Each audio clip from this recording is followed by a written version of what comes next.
Estamos começando aqui o programa de hoje à noite, desta semana de ênfase espiritual na mordomia cristã. Eu quero desejar a você que está aqui conectado comigo, boa noite, seja bem-vindo. É uma alegria recebê-lo aqui, depois de termos participado deste momento de louvor. Espero que este momento de louvor tenha elevado você, tenha colocado você mais perto de Deus, como também todos os outros que estão nos assistindo, porque é bom cantarmos sobre a grandeza de Deus na nossa vida, não é verdade? E que bom que estamos aqui para dar continuidade a esta semana. Semana que estamos falando sobre mordomia fiel. Através do exemplo de alguns personagens bíblicos, nós temos visto como eles dedicaram tudo o que tinha ao Senhor. Na segunda-feira nós vimos o exemplo de Abel, que ofereceu o melhor a Deus, ofereceu as primícias ao Senhor, e o Senhor se agradou dele. Na terça-noite nós vimos o exemplo de José do Egito, e o exemplo de José do Egito nos mostra que ser fiel a Deus é possível em qualquer situação, não só nas situações favoráveis da vida, mas principalmente nas situações de provação, de adversidade, de problemas.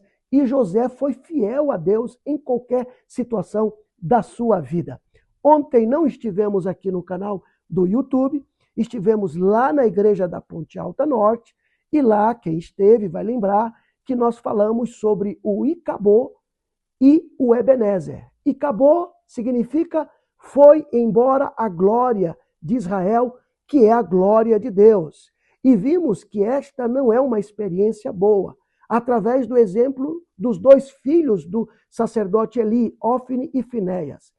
Eles resolveram viver o Icabô, viver longe da glória de Deus. E o que aconteceu com eles? Desgraça, fracasso, foram derrotados na batalha, morreram, e nós vimos as consequências trágicas de quem escolhe andar por este trágico caminho. Mas vimos que é importante escolhermos o Ebenezer, que significa até aqui nos ajudou o Senhor. Vimos como fazer para escolher viver o Ebenezer na nossa vida.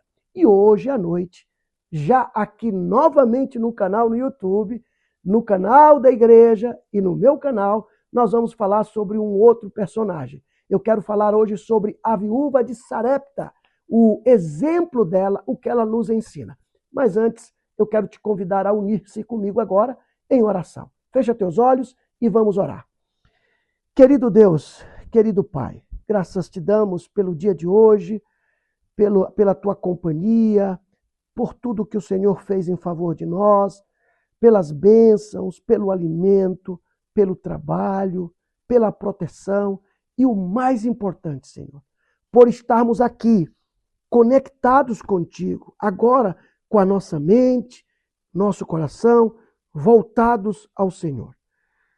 Que pedimos para que o teu Santo Espírito atue em nós neste momento. Que o teu Santo Espírito abra a nossa mente. Que o teu Santo Espírito traga-nos a iluminação para podermos compreender as verdades que o Senhor tem a nos revelar esta noite. Que o Senhor me use como teu instrumento. Que o homem, Wagner, desapareça agora e que o Senhor se manifeste através da tua palavra sagrada, as escrituras sagradas, para que nós possamos ter absoluta segurança de que é o Senhor nos mostrando o caminho por onde devemos andar. Te pedimos por aquelas pessoas que têm um pedido especial no coração, que estão passando por algum problema, que o Senhor manifeste o teu poder, que segundo a tua vontade o Senhor intervenha neste poder e o Senhor haja favoravelmente aos teus filhos. Perdoa, Senhor, as nossas faltas, os nossos pecados. Nós te pedimos tudo isso e te agradecemos em nome de Jesus. Amém. Muito bem, pegue a sua Bíblia agora, vá até onde ela está, na estante, sobre a mesa ou em qualquer móvel da sua casa. Importante que você tenha a Bíblia com você para que você possa acompanhar a leitura que vamos fazer agora aqui do texto que se encontra em 1 Reis, capítulo 17, versos 8 a 16. 1 Reis, capítulo 17, do verso 8 até o verso 16. A palavra de Deus diz assim, preste atenção. Então lhe veio a palavra do Senhor dizendo, Elias, dispõe-te e vai a Sarepta, que pertence a Sidom, e demora-te ali, onde ordenei a uma mulher viúva que te dê comida. Então Elias se levantou e se foi a Sarepta. Chegando à porta da cidade, encontrou ali uma mulher viúva apanhando lenha. Elias a chamou e lhe disse, mulher, traga-me, eu te peço uma vasilha de água para eu beber. Indo ela buscar a vasilha, Elias mais uma vez a chamou e lhe disse, mulher, traga-me também um bocado de pão na tua mão. Porém, a mulher respondeu, tão certo como vive o Senhor, teu Deus, nada tenho cozido. Há somente um punhado de farinha numa panela e um pouco de azeite numa botija. E olha aqui, apanhei 2 cavacos e vou preparar esse resto de comida para mim e para o meu filho. Iremos comer e morreremos. Elias lhe disse, não temas, vai e faz o que eu disse, mas primeiro faz dele para mim um bolo pequeno e me traga aqui fora. Depois farás para você mesma e para o seu filho. Porque assim diz o Senhor, Deus de Israel, a farinha da tua panela não se acabará, e o azeite da tua botija não faltará, até ao dia em que o Senhor fizer chover sobre a terra. Foi a mulher e fez segundo a palavra de Elias. Assim comeram ela e a sua casa muitos dias. Da panela a farinha não se acabou, e da botija o azeite não faltou, segundo a palavra do Senhor, por intermédio do profeta Elias. Vejam, meus queridos, que mensagem maravilhosa aqui nesse texto bíblico de 1 Reis, capítulo 17. Importante compreendermos que a história dessa mulher, ela é breve, mas profundamente rica aqui nessa parte das Escrituras Sagradas.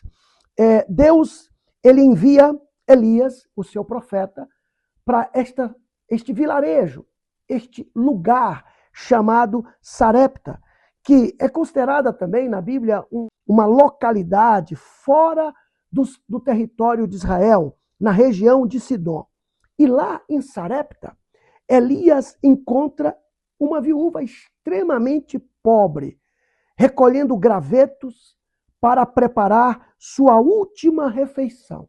Sua última refeição para ela e para o seu filho antes de morrerem. Elias então faz um pedido inesperado. Um pedido que essa mulher prepare primeiro um pão para ele. Olha que pedido ousado, né? Elias poderia ter socorrido logo a mulher, mas ele diz assim, não, prepara primeiro para mim comida, um pão. Em seguida, o profeta lhe entrega uma das grandes promessas de Deus. A farinha e o azeite não acabariam enquanto durasse a seca. A mulher crê, ela obedece e o milagre acontece. Foi o que nós acabamos de ler no texto. E eu quero extrair aqui algumas lições espirituais para nós. Eu não vou explorar muito, eu vou ser objetivo e eu vou finalizar contando para vocês a história de uma viúva de Sarepta, não de Sidom, mas do interior do Pará, tá certo? E eu vou fazer uma ligação dessa viúva de Sarepta do Pará com esta viúva de Sarepta aqui de Sidom, registrada a sua história em 1 Reis, capítulo 17. Mas vamos primeiro para as lições espirituais que nós tiramos do texto sagrado, da experiência da viúva de Sarepta, de Sidom, lá daquele lugar aonde Deus enviou o seu profeta. A primeira lição que eu aprendo aqui é que Deus, irmãos, Deus trabalha em lugares improváveis. Já pararam para pensar nisso? Deus trabalha em lugares improváveis. Sarepta não ficava no território do povo de Deus, Israel, mas em território pagão. Em território pagão. E isso já quebra expectativas de muitas pessoas. Por quê? Porque Deus ele não está limitado à nossa bolha religiosa. Ele age fora. Deus alcança quem ninguém espera. E ele usa quem muitos ignorariam. Por quê? Porque Deus vai além das fronteiras para alcançar os seus filhos, para socorrê-los. Isso nos mostra que Deus trabalha em lugares improváveis. E muitas vezes você está pisando o solo de alguma Sarepta na sua vida e você não se deu conta que neste lugar mais improvável Deus pode operar em favor de você. Então não esqueça dessa lição que eu aprendo e você também aqui. Segunda lição espiritual profunda que eu tiro desta experiência de 1 Reis 17, versos 8 a 16. A fé verdadeira, ela se manifesta na escassez. Pare e pense nisso. A verdadeira fé é provada e se manifesta em circunstâncias de escassez. A viúva não deu do que sobrava. Ela deu do que faltava. E por que ela deu do que faltava? Porque ela teve fé. Ela teve fé. A fé verdadeira dessa mulher se manifestou nesse momento em que ela não tinha nada. Nessas circunstâncias de escassez. E aqui eu queria te dizer, meu querido irmão, que fé não é confiar quando há abundância na nossa casa, na nossa despensa. Fé é confiar quando tudo parece insuficiente na nossa vida. Isso é fé. Fé é confiar em Deus quando os recursos dizem não, mas a palavra do Senhor diz sim. Diz sim. E é isso que nós precisamos aprender. Deus está nos mostrando. Quando Ele nos ensina sobre fidelidade, nos dízimos, nas ofertas, no tempo que Ele nos dá, nos talentos e dons que Ele nos dota, Deus diz sim com tudo isso ao mostrar-nos que precisamos ser fiéis. E é aí que nós temos que perceber, ainda que não tenhamos muito dinheiro, ainda que não tenhamos fartura, nós precisamos ver que este não da escassez é pequeno diante do sim de Deus para a nossa vida. Não esqueça disso. Não esqueça disso. Fé é confiar em Deus quando os recursos e as circunstâncias dizem não, mas a palavra do Senhor diz sim. A terceira lição que eu aprendo aqui é que obediência precede o milagre. E talvez esta seja uma das lições mais importantes a se aprender hoje à noite. Para você, quem sabe. Para você que fica só esperando o milagre, mas não se deu conta de que a obediência vem antes disso. Antes disso. Vejam que o milagre não veio antes na vida dessa mulher. Elias não estalou os dedos e fez com que ali na sua mesa aparecesse um banquete cheia de comida, aquela mesa. Não. Primeiro, Elias desafiou aquela mulher a fazer conforme a palavra que o Senhor lhe dera. A obediência. A obediência. Porque o milagre só veio depois do ato de fé e obediência daquela mulher. Muitas vezes nós queremos garantias antes de obedecer ao Senhor. A nossa natureza humana é levada a isso. Mas no reino de Deus, a ordem é diferente. A ordem é confie, obedeça e experimente o milagre. Esta é a ordem do reino de Deus. E quem sabe se você não tem visto os milagres de Deus na sua vida, em meio aos problemas que você está vivendo, é porque você não está seguindo esta ordem do reino de Deus. Você está seguindo a ordem da sua cabeça.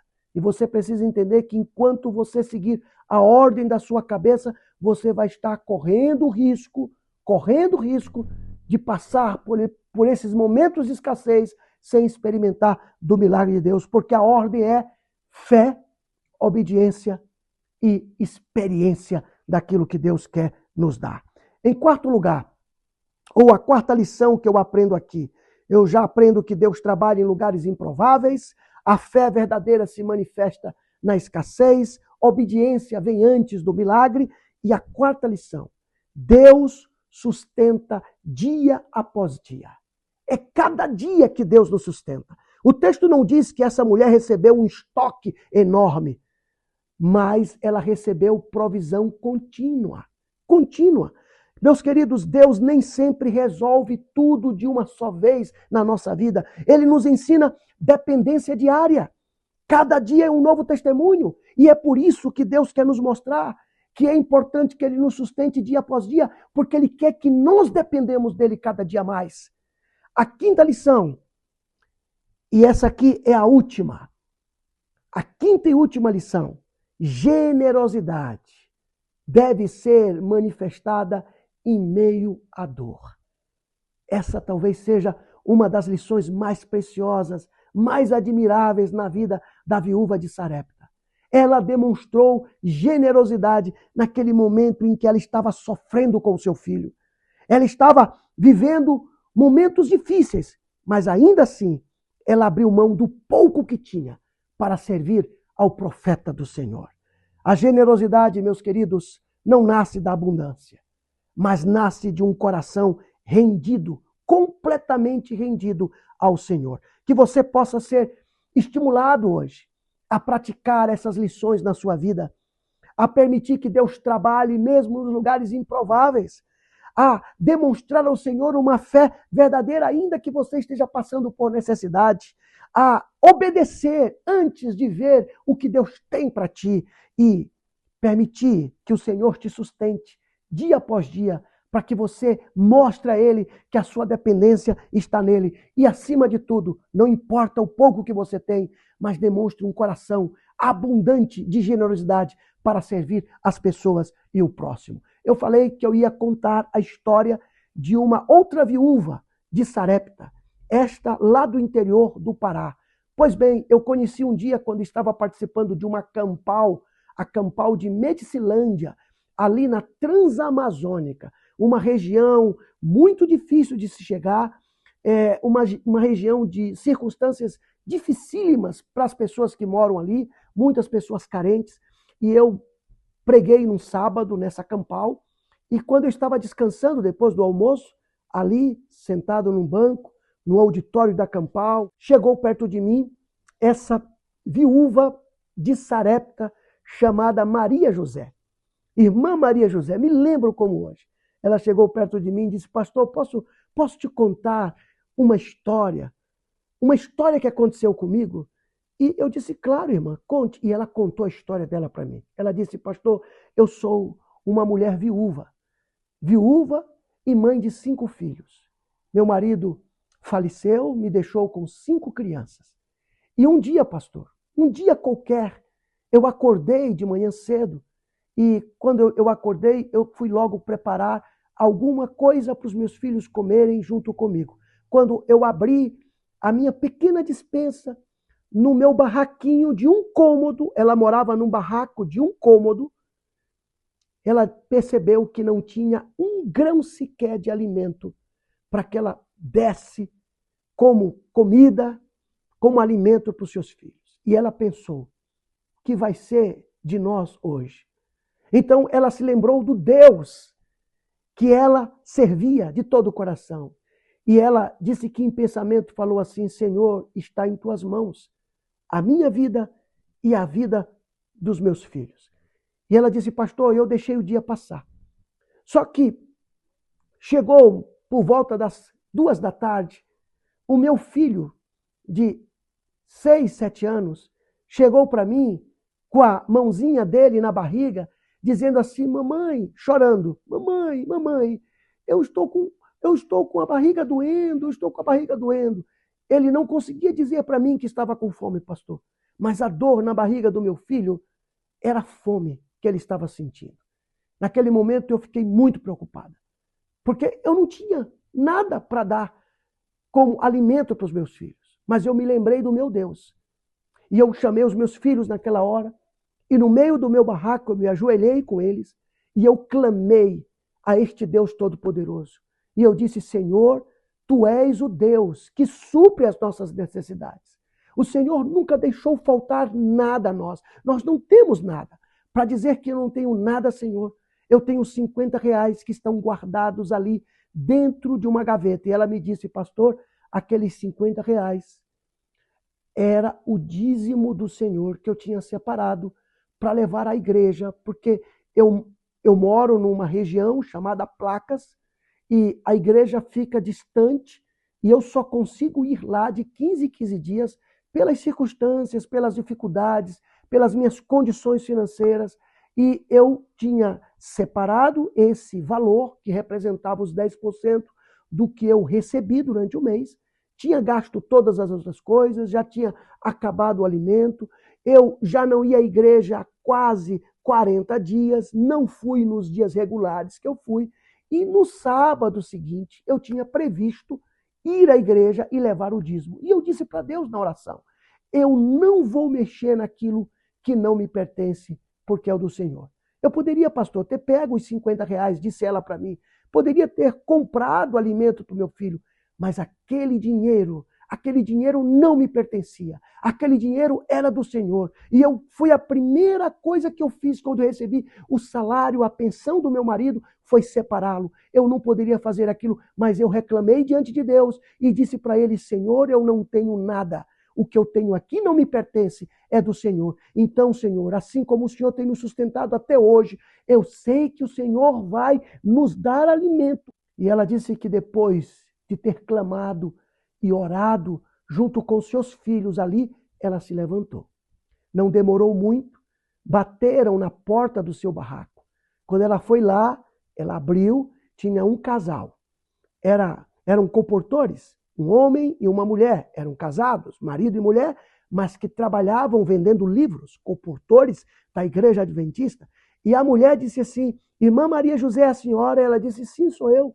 Prazer, irmã Maria José, eu me chamo fulano de tal, esse aqui é meu esposo, fulano de tal, nós somos comportores, o pastor disse que a senhora morava aqui, nesse endereço, nós vimos, nós estamos vindo, porque o pastor disse que a senhora pode nos hospedar, nós queremos ficar aqui na sua casa, se a senhora permitir, por 30 dias, porque nós vamos fazer um trabalho de comportagem aqui nessa região. Ela disse: pastor, eu quase desmaiei, porque eu tinha acabado de orar pedindo que Deus salvasse 6 pessoas, eu e mais meus 5 filhos, e ele me manda mais 2 para se juntar a nós. Eu quase entrei em desespero. Mas ela disse que assim que ela teve esse pensamento, de imediato, a comportora disse para ela: Irmã Maria, não se preocupe, a senhora não vai ter nenhuma despesa conosco, queremos apenas um cantinho para nós armarmos a nossa rede e dormirmos aqui.